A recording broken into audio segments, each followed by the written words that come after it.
let me give you a brief overview of issues relating to foreign policy, trade policy, and the new arrangements which we are witnessing in terms of change in the last 9 years. Now, I have been a student all my life, and my professional life now, I think, goes back nearly 50 years. I joined the Foreign Service in 1974. So I have seen change take place from close quarters. And I also believe that when you are very close to something, you don't see the extent of change. Now, change has been taking place since 1947. Change has taken place between 1947 and 1974, when I had the privilege of joining as a civil servant. And change has taken place from there till 2014. But I can say with a degree of confidence that the change that we witnessed in foreign policy, in trade policy, and in the entire economic system and the new arrangements which are coming into being in the last 9 years has been somewhat extraordinary.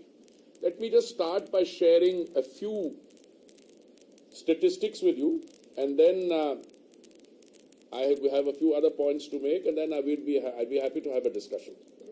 First of all, today in 2023, if you look at the surveys by the bank, the World Bank, if you look at the surveys by the IMF, they all describe India as the bright spot in the global economy.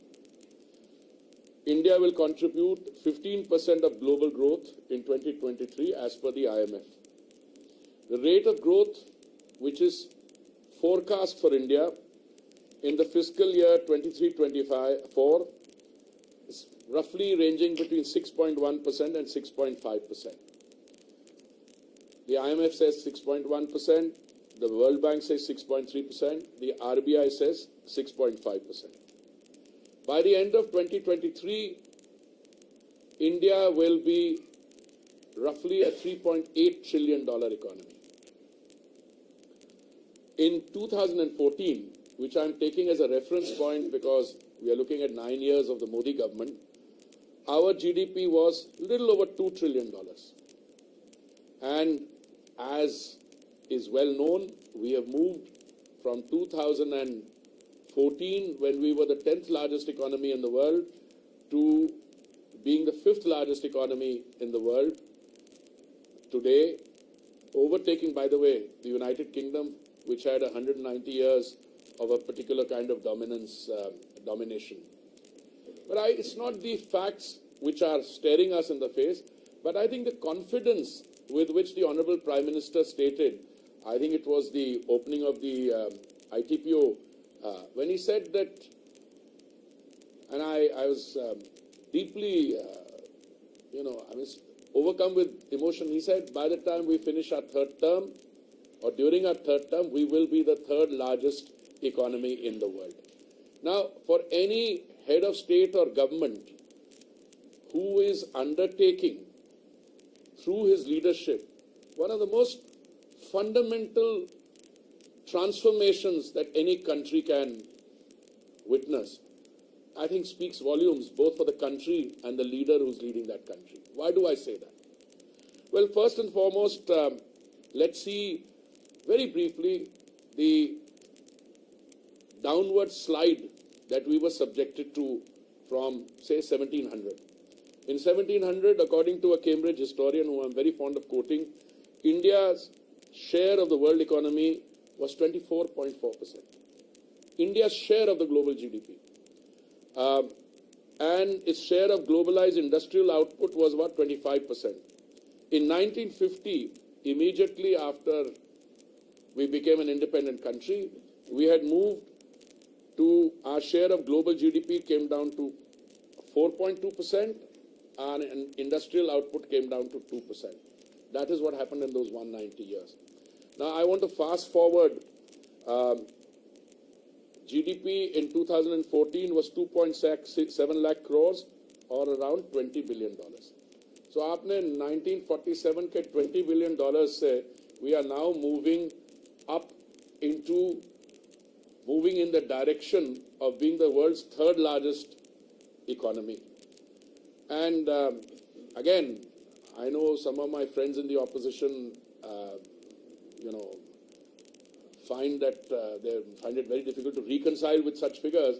But if you look at the estimates of Ernst Young and others, they say by 2047, we will be a $26 trillion economy. Now, those are estimates. But one thing is very clear, and the purpose here is not to draw comparisons because comparisons are always odious. But look, the fact of the matter is large parts of the world, including the United States, including parts of Western Europe, Japan, are witnessing growth rates in the close vicinity of 0.9%, 1% flat growth. And here even your detractors, if they may be called that, are talking about 6.1% to 6.5% of projected growth in 23-24. So, $5 trillion economy by 25 or 26, which people doubted, is looking at us. A $10 trillion economy by 2030 is again no longer a matter of debate or disagreement. And you are now looking between 2030 and 2040 at doubling that $10 trillion economy. Now, all my life, I've studied, as I said, continuity and change. And I see many of you around here who have looked at foreign policy and trade policy perhaps equally closely or more closely. There are two or three things I want to just mention. In 1947, when we became an independent country, we became part of a world whose agenda had already been established by others. The Bretton Woods institutions, I mean the World Bank, the International Monetary Fund, the General Agreement on Tariffs and Trade, had already been established. Why do I say that? You know, Bretton Woods is a sleepy place in New Hampshire where the talks took place on how the post-war architecture for governance would be established. And out of that came the IMF, the World Bank, and the GATT, because they could not agree on the International Trade Organization, because the US legislature didn't want sovereign decision-making authority to move from its legislature to a body of bureaucrats sitting wherever it was, ultimately in Geneva. So the GATT was created, General Agreement on Tariffs and Trade. Now, if you look at the preamble of the GATT, it's very interesting. I looked at it just when I was preparing to meet all of you, and at the heart it says,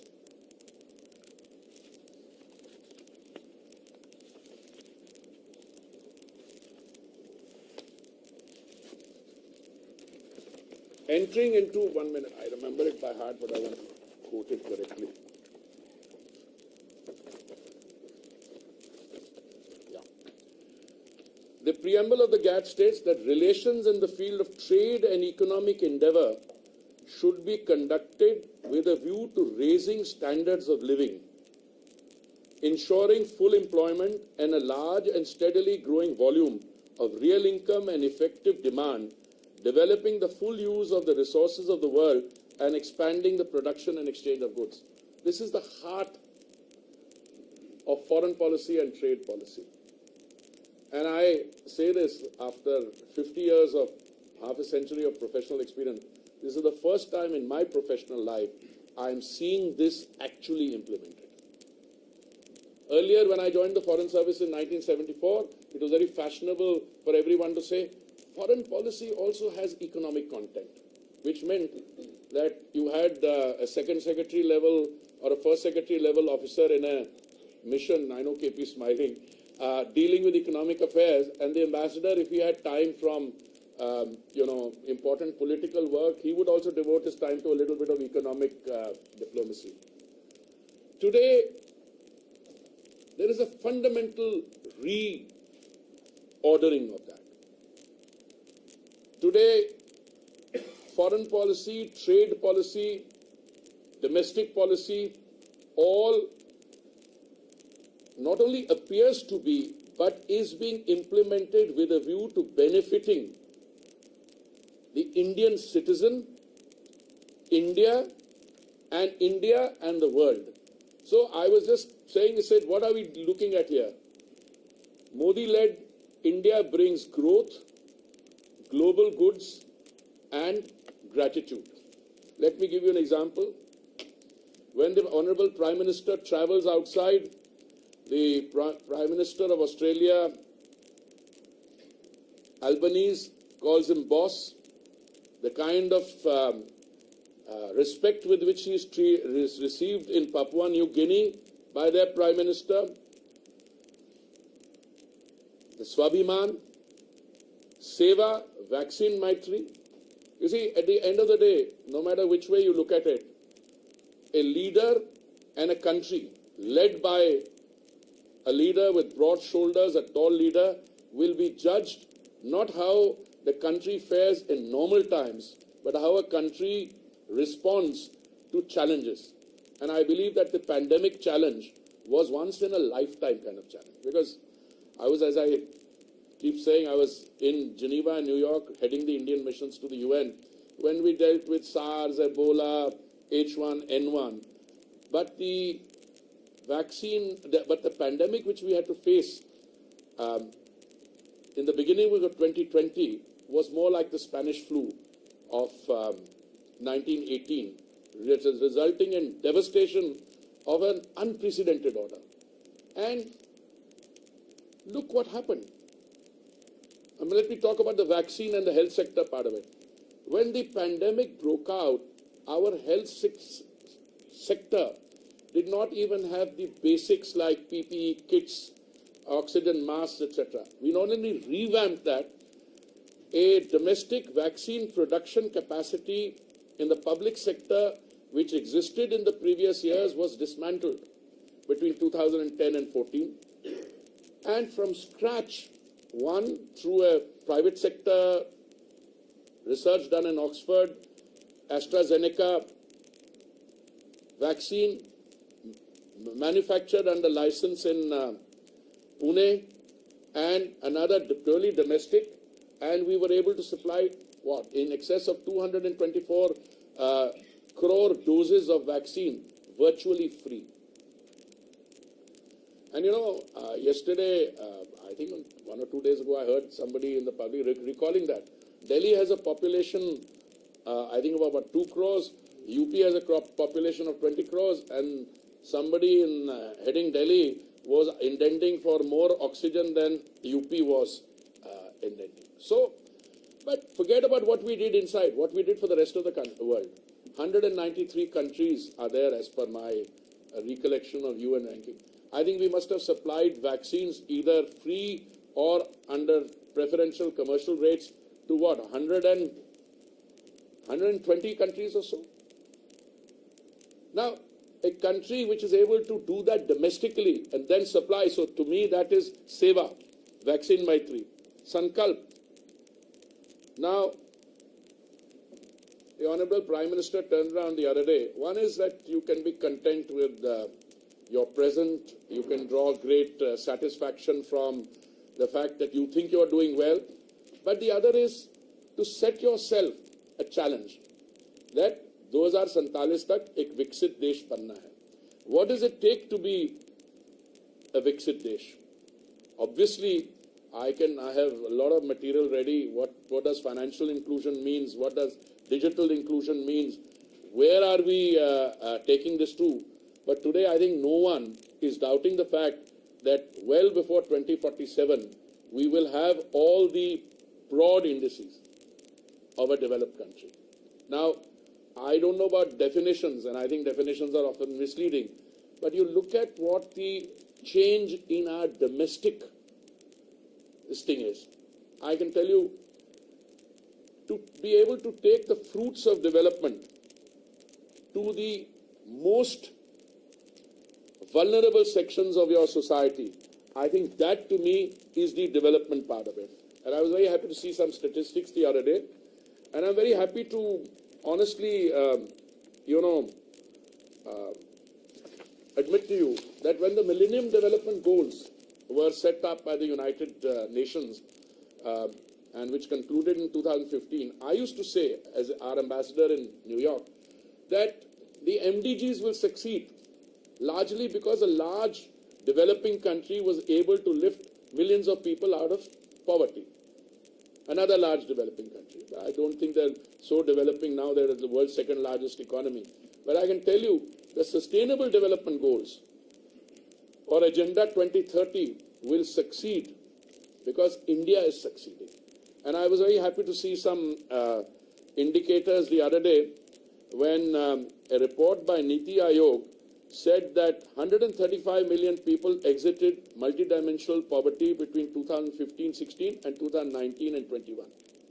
This is the fastest decline in rural areas from 32.59% in 2015-16 to 19.28% in 2019-21. Reduction in urban areas from 8.65% to 5.27%. So, if you can take people out of multidimensional poverty, they move into the middle class. When they move into the middle class, they are adding to an already large middle class base. When I have been saying for years that, India's success lies in the fact that you have a large domestic economy and the middle class and purchasing power. Now, I just go to a few. I can tell you about unemployment in India is below pre-pandemic levels, down from 7.2% in January 2020 to 6.5% in January 2023. Over 2 crore and 9 lakh youth between the ages of 18 and 23 have added to the EPFO since April 2020. You know what EPFO is? Employees Provident Fund Organization. And that's a measure you can't dispute because they've formally joined that economy. And look, coming to my two ministries and some of the things which really stand out. Let me start by the urban space. Between 2004 and 2014, the cumulative expenditure or spend on all urban schemes in which the government was a participant or government did some financing, in those 10 years was 1,57,000 crores in 10 years. In the 9 years of the Modi government, and I'm talking essentially of schemes which began 1,57,000 crores. If you talk about the 9 years of the Modi government came into office in May 2014. The first year or so was taken in the conceptualization of the schemes. The schemes were all rolled out largely in June 2015. So in the 8 years of these schemes and the 9 years of the overall Modi government, our cumulative spend on the urban space through these programmatic intervention is close to 19 lakh crores. From 1,57,000 crores to 19 lakh crores. I'll give you some other statistics which should provide a picture of what is happening. Most countries in the world, including the larger economies, and I include particularly the larger economies, when they were faced with the challenge of the pandemic, there was a tendency in most of these countries for the governments, and because they had the economic wherewithal, the resources, to provide large stimulus packages. And these large stimulus packages meant that trillions of dollars of stimulus was injected into these economies. What it resulted in was that there was already some inflationary pressure. When the stimulus was injected, that inflationary pressure ended up becoming recessionary. I can share with you, even on record, that one of my first interactions with the head of a very large, perhaps the largest oil company in the world, it was in Summer Davos, was it? And he said, I was a newly appointed minister, a few months old, and we were talking about oil prices. The normal refrain from the producing countries is that, you know, we don't determine prices. To which a student like me reacts by saying, if you don't determine prices, but you determine the amount of energy you're going to, crude oil you release into the world market, that will determine prices. He said, well, we don't do it. I said, well, I just want to leave you with one thought. There's enough pressure, there's enough problem, there's enough waiting to go wrong. And I can make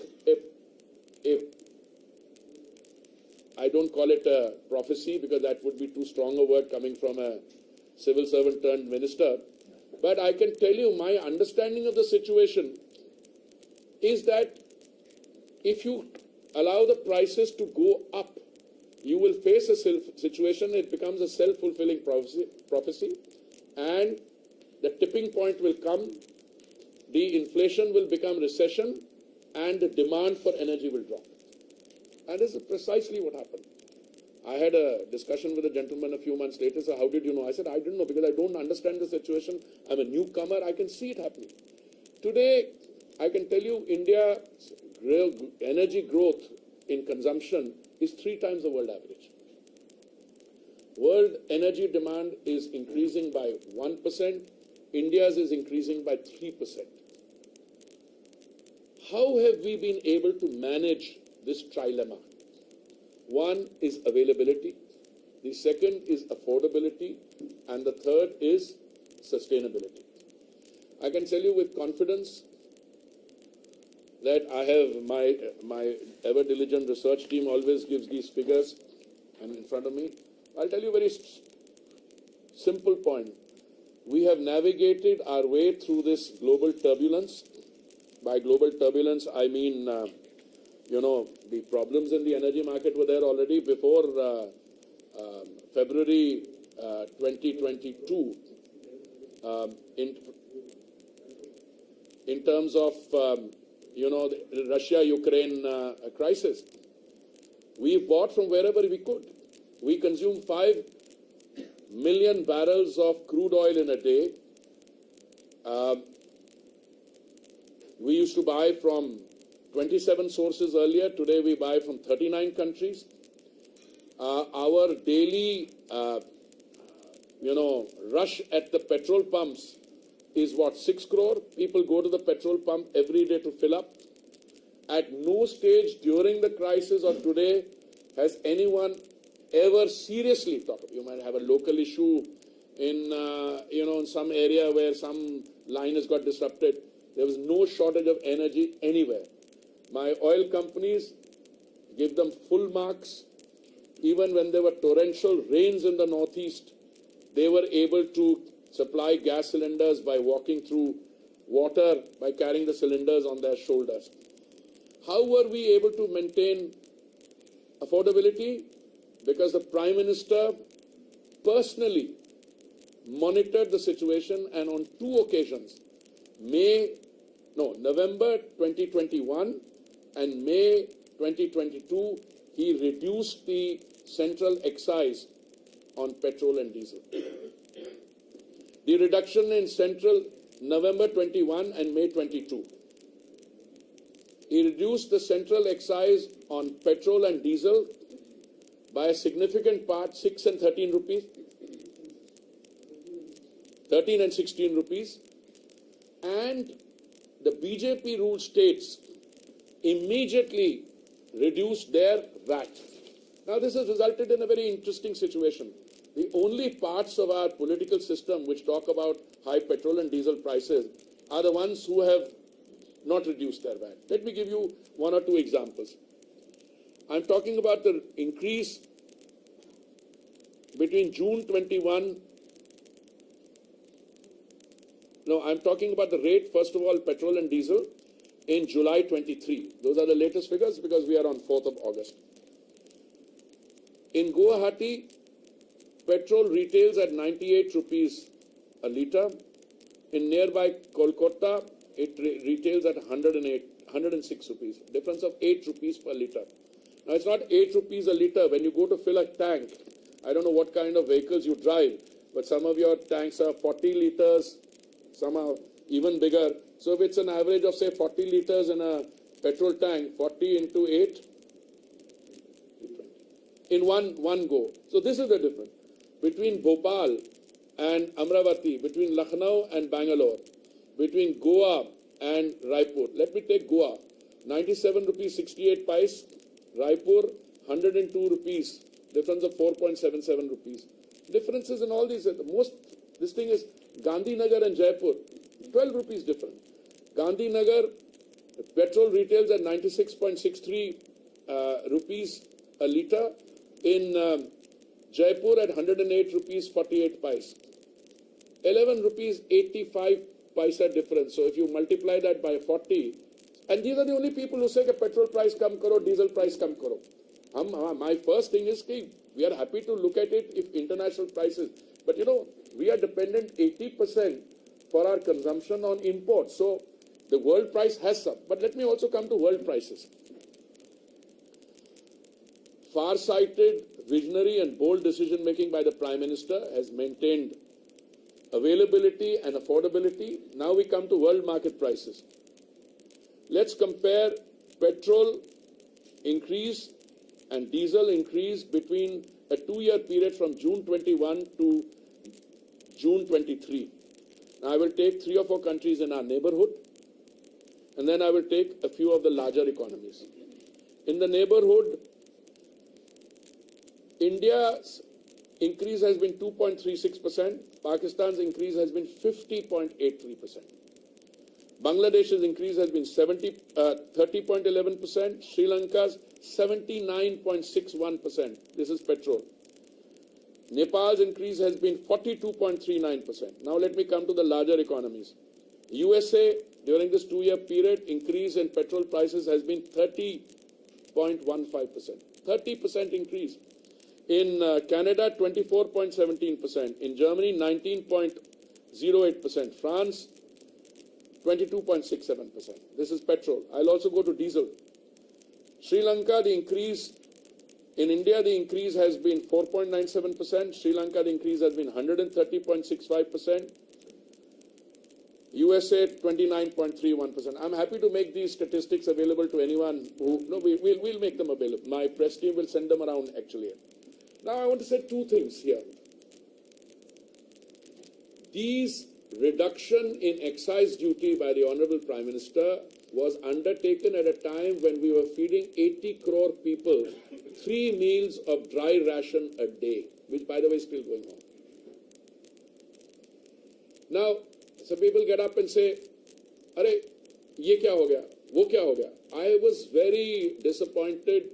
I mean, I was able to answer one start question, and I took my time on the Swanidhi scheme in the Lok Sabha yesterday. But there were questions on gas pricing, and I was very keen to answer those questions. Why? Because suddenly somebody turns around and says, "Bhai, gas cylinder bada mehenga ho gaya." Now, I don't know, correct me, I think in the last 1 year, the price has gone up only once. Okay? Now, people don't realize that there's already a subsidy there. For instance, today, in 2023, thanks to all the work done by the Modi government, and the Prime Minister is personally committed to this, the number of gas connections, I think, has gone up. I'm talking about LPG connections from 14 crores to something like 32 or 33 crores.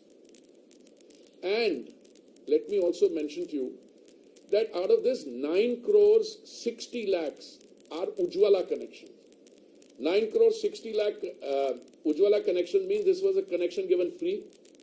During the pandemic, when there was a extreme vulnerability, the Honorable Prime Minister ordered that 3 free gas cylinders would be given to every beneficiary. I was just calculating, and now, even now, we are giving 200 rupees directly, DBT, to the account of the beneficiary. 9 crore 60 lakh people get this. All beneficiaries, all gas connections also get a freight subsidy. For instance, since we are again dependent for a large percentage on imports, you calculate the cost at the point of arrival, importation, then you take the distance. Now, whatever the going price is, if you have to takes more to take the cylinder, let's say in an extreme, remote, hilly area, there is another freight subsidy there also. So we are giving, even now, subsidy worth about 10,000 crores or thereabouts. How do I calculate this? Just to give you a very small figure. 9 crore 60 lakh Ujjwala subscribers. They are entitled to 12 cylinders a year. They don't draw 12 cylinders, they don't need to. But the Ujjwala per capita consumption has gone up from 3 cylinders to 3.71. Let's say on an average 4.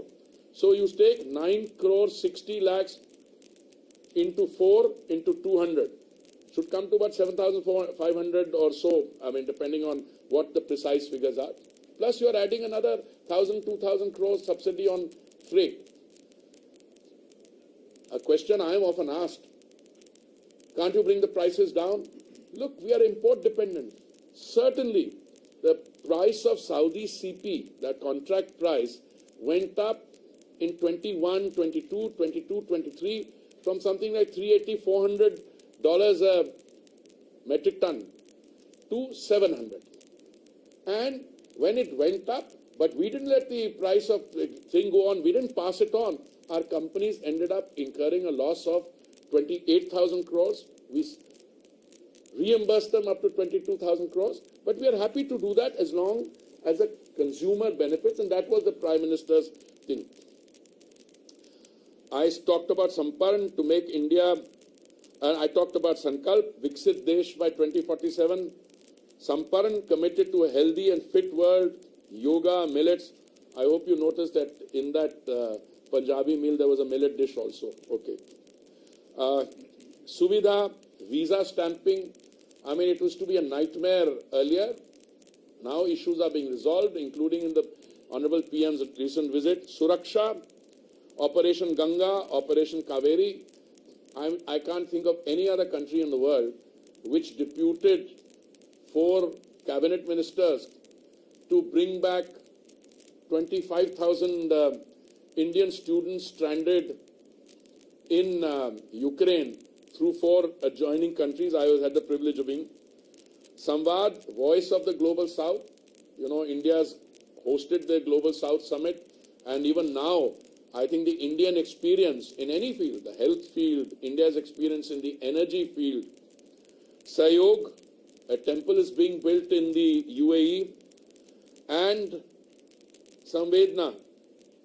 You know, people sometimes turn around and say your relations with a particular country are not that good. Why do you come to their assistance? But that's not the issue. I think the humanitarian streak and the Prime Minister's policy, we are today a country which is capable of heavy lifting. And we showed that capacity for heavy lifting when an earthquake came in Turkey.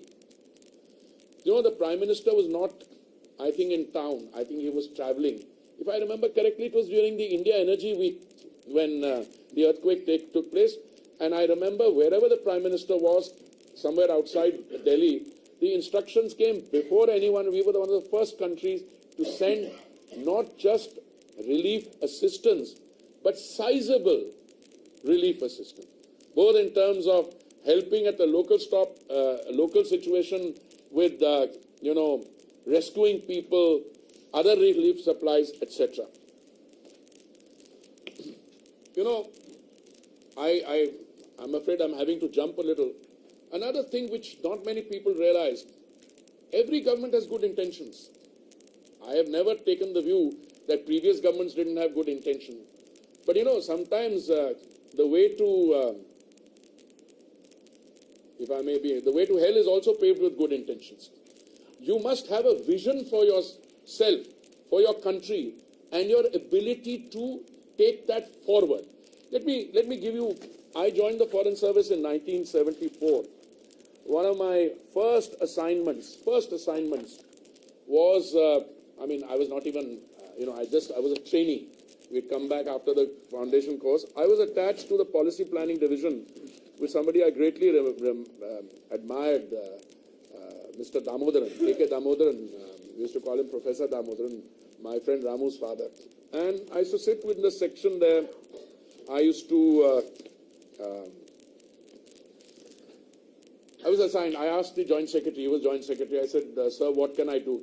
He said, educate yourself on what happened in the OIC summit in Rabat in 1969. This is 1974, it was a very tough one. What happened by the way, many of you are so young that you don't remember what happened in 1969, but I can remind for you, we faced scorn in the international arena because at the summit where we sent a representative, India was left red-faced with having been forced to leave the OIC summit at the insistence of Pakistan, despite having been invited. Ek to aap invite na kariye. But he went there and Pakistan said, now how are you allowing this country in? Look at that and look at today. Look at the maturity, the intensity of your interaction with the Islamic world.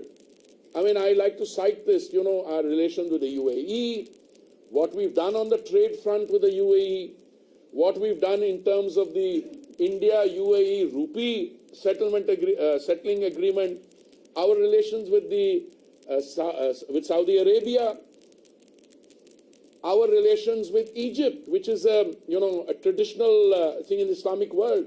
PM just went there on a highly successful visit. So, what used to happen then? But I'm not confined. I'm just giving you some anecdotes from my 50 years. So, whenever you face somebody like me, the old stories come out. But give you another example. I remember that when I was a young, director-level officer, the then Prime Minister, I think it was Sri Rajiv Gandhi, decided to establish at the 9th Non-Aligned Summit, which took place in Belgrade in 1989, it decided to establish a group called the Group of 15. What was this Group of 15? With the aim of cooperation amongst developing countries in the area of investment, trade and technology. And it was a middling group of countries that did not share much in common, hoping that they would collectively get the strength to engage as interlocutors of the developed world. 1989, not that far back. And the group aspired to talk to the West and present a united front for the developing world. Now, this is the kind of mindset you were in. Even 1980. What is it today? Today you chair the G20, the G7 is talking to you, you go and address the G7, that is the change. And that change, I respectfully submit to you, came after 2014. I can go into individual examples to say how, no. Let's say climate change. People talk about my urban infrastructure and it's fair enough. But today what you're facing is an total extinction of something called a climate skeptics. They used to say, climate change kuch nahi hai. But as you see the facts, the rainfall that you're getting is the highest in 50 years. The global warming is no longer the issue, it's global boiling now.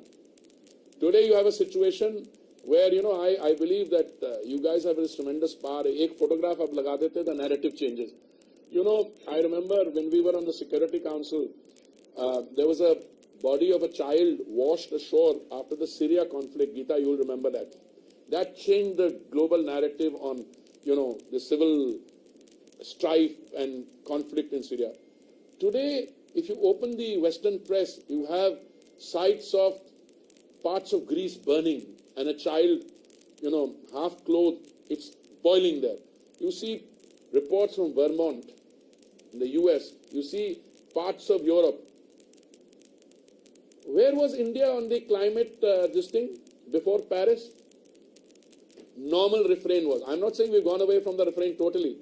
But I think the Honorable Prime Minister realized before Paris and then again before Glasgow that, it's all very well to say, this is not my problem, he has caused the problem, polluters pays principle, KP, or the other guy, you cause the problem because you've done you have more consumption, you have more, you create more pollution, and the polluters pay principle. and you had the concept of common but differentiated responsibility. But nobody's running away from that. But the fact of the matter is, if a large country like India only identifies with one part, either you're part of the problem or part of the solution. The Prime Minister said, we will be part of the solution.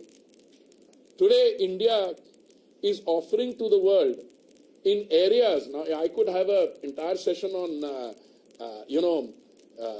what we've done in climate, but I'll take just one or two examples from my field. Today, you are offering solutions which were unthinkable. Look, I was in Geneva, I was posted to Brazil, and I was looking at what I wanted to do in Brazil. And one of the things which struck me was their great success in biofuels. And the government in Delhi then was also very keen. Mr. Sharad Pawar was Agriculture Minister, the then Prime Minister.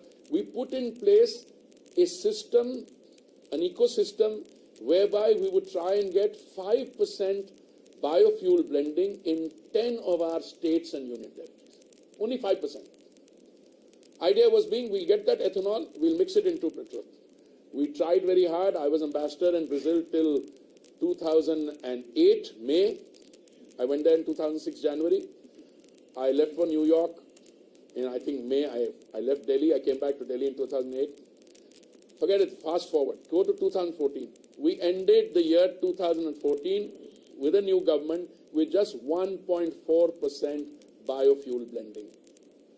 So I said, sometimes your intentions are good. Many of the things that Modi ji has been able to do are not just because he thought of the idea. Some of these ideas are old ideas, but they could not implement their own ideas. We set ourselves a target after 2014 of 10% biofuel blending, and the target date was November 2022. I'm very happy to inform you, we were able to do it 5 months in advance.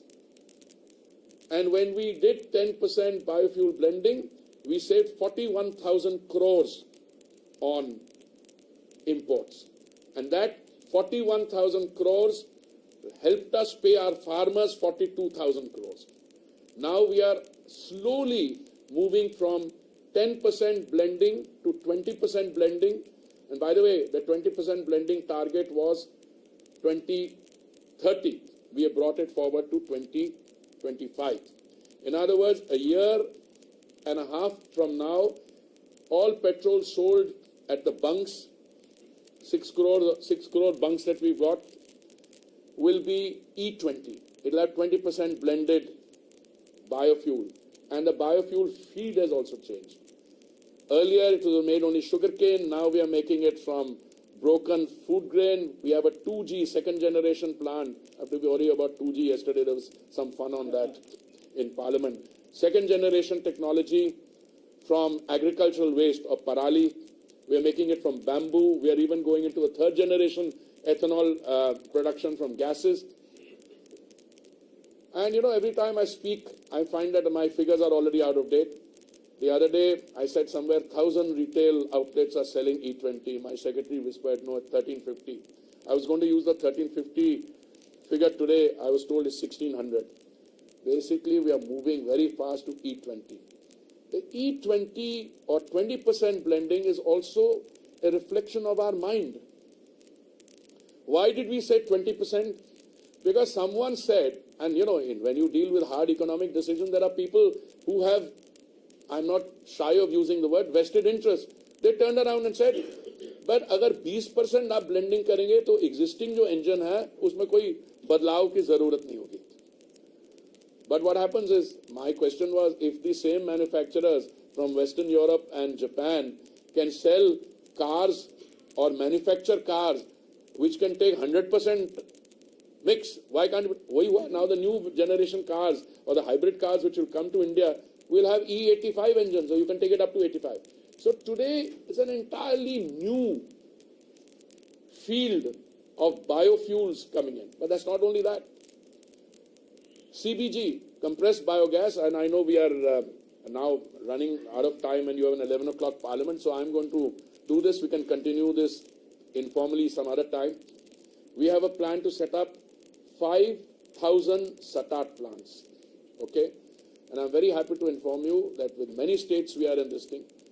So, friends, let me quickly rewind our economic history from 1700, when you were a global leader, when a Seth sitting in Calcutta could transfer the entire proceedings of the East India Company through one bill of transaction. From there down, after 190 years of colonial association, I'm not even calling it dominance, association down to 4%, 4.2% and 2 this thing for industrial this thing, you're slowly picking up. 2014, 10th largest, 2023, 5th largest economy, and we are going to be the 3rd largest economy. And if you look at the decade ahead, and this is what I think a far-sighted leader does, it's not just setting a target. There's no point my setting a target if the ecosystem doesn't go. Now everybody is saying India is the place. Why? Because you've been able to make those changes, you have these new arrangements. FTAs earlier, and this is my concluding point. It's not that we did not want to sign FTAs or we didn't sign FTAs, but there was a fundamental flaw in them. You were not careful when you signed those FTAs. You had provisions on rules of origin in them. So if my FTA is with this gentleman here, Thailand, let's say, and Indonesia, very good. Yeah, the FTA is supposed to increase trade between the two trading partners. And when there's an increase in trade, both sides benefit.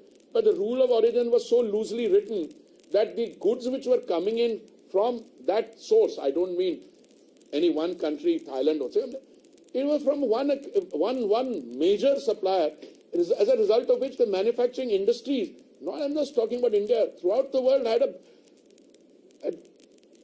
an impact which completely made them vulnerable, and the manufacturing sector was disappearing. So today, I can tell you, I think Rajiv was the one who was briefing all of you the other day, Rajiv Chandrasekhar, my friend, and he said, I have 3 iPhones, they're all made in India. That is the difference.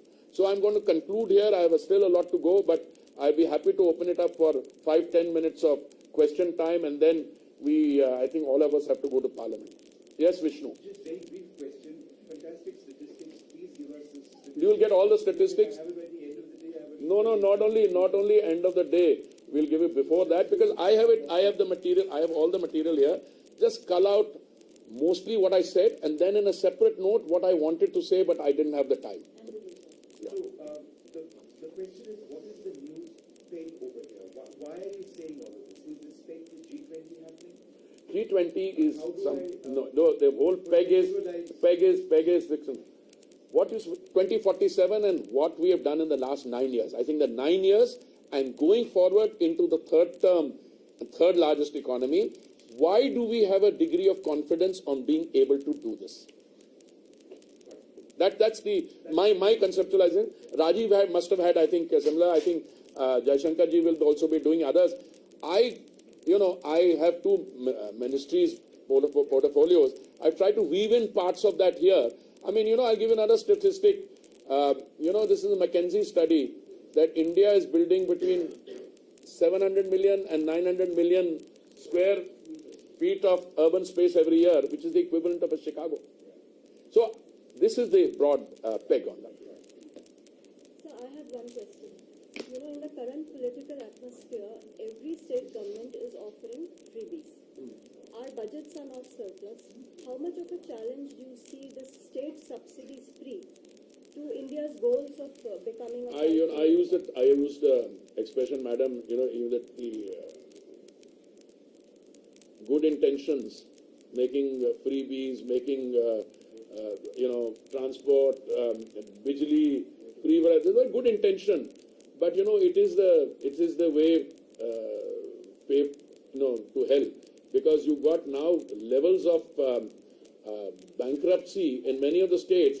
You just have to see the state of countries, where countries are reaching.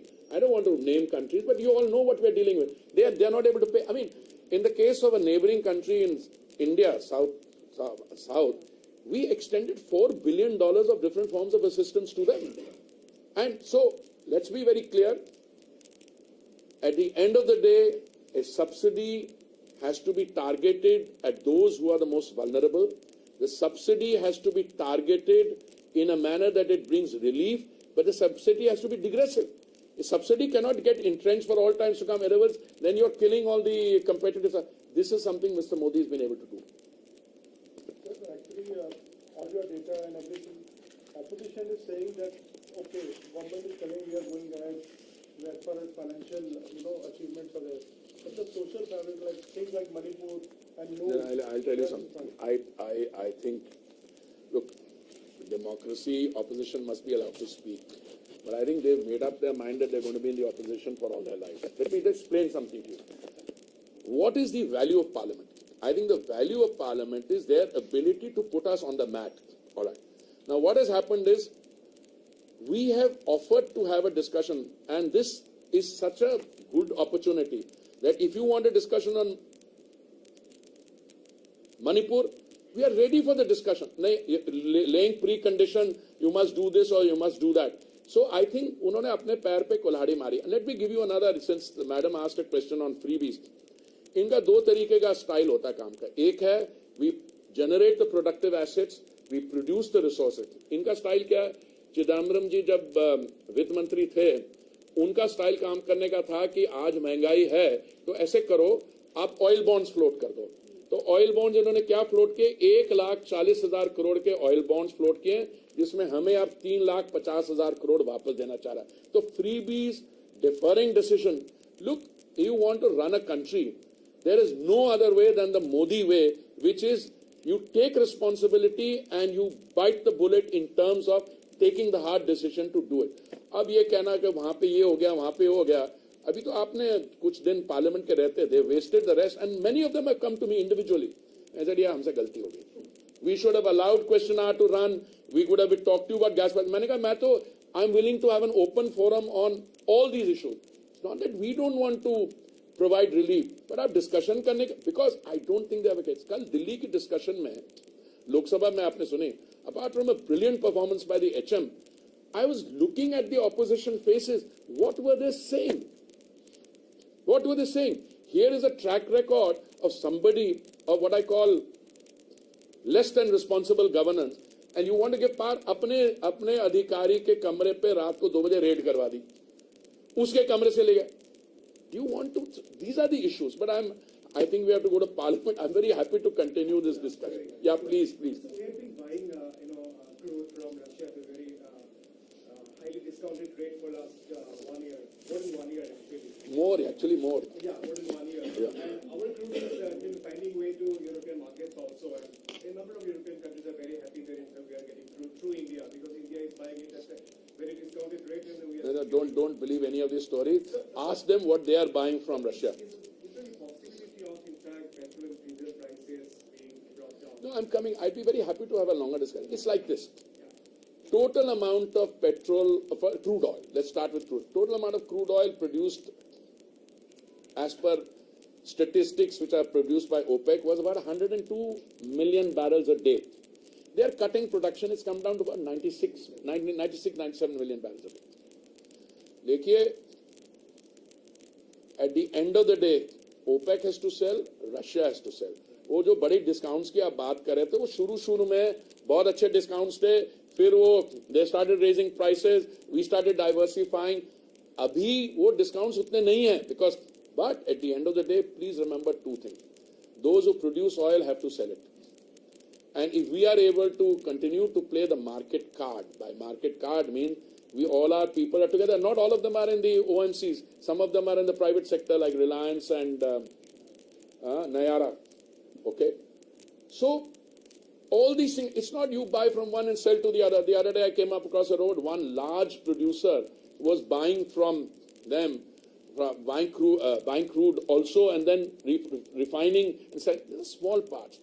We have a refining capacity today of something like 300 million metric tons per annum. We have a 252 now with installed 252 million metric tons per annum, another 40-50 in the pipeline. And I used to use the figure 400 million metric tons per annum. PM used the figure 450 million tons. आने वाले समय में India will be one of the world's largest producer, investment in E&P. We are already the 4th largest refining hub. and we are going to end up as the second largest refining hub.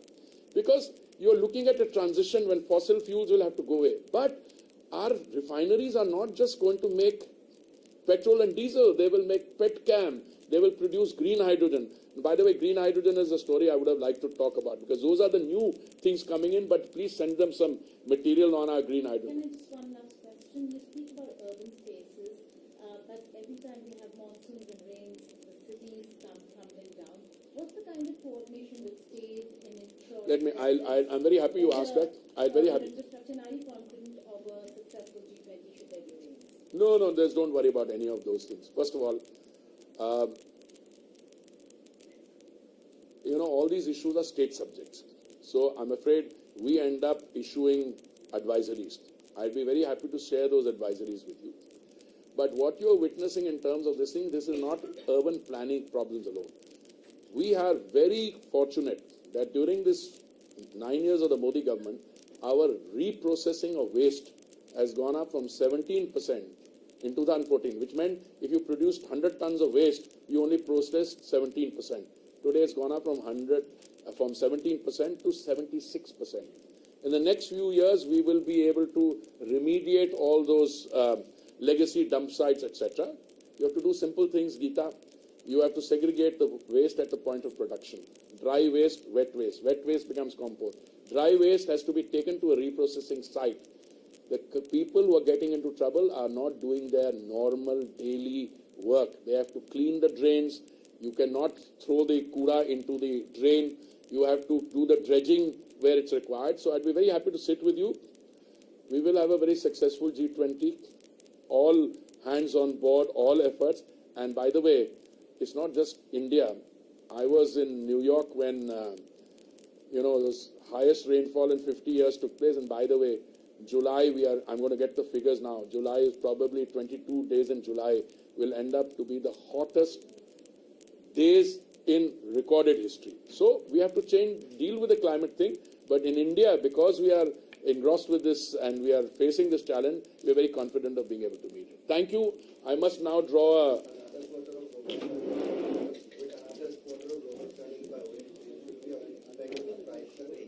price.